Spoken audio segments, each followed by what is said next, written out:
За төмрийн 2 валенттай катионыг натрийн гидроксид, аммоны гидроксидээр тунсжуулан таних боломжтой. За ингийн тулд төмрийн сульфатын уусамлаасаа хуруу шилэндээ тасалж авна.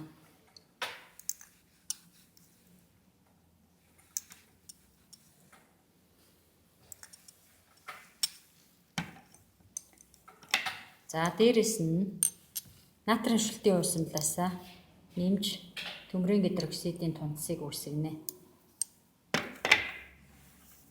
За тунц болон уусамлын өнгийг ажиглахын тулд нэрмэл усаар шингэрүүлье. За энд ногоон өнгийн төмрийн гидроксидын тундас үүсэж байгаа нь харагдаж байна.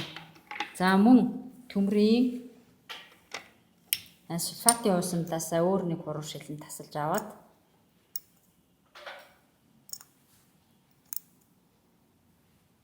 аммоны гидроксидээр тунцжуулан шалгая.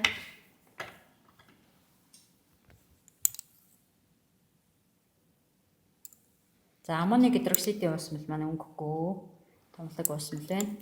За мөн тунцны өнгийг сайтар ажиглахын тулд нэрмэл усаар шингэрүүлье.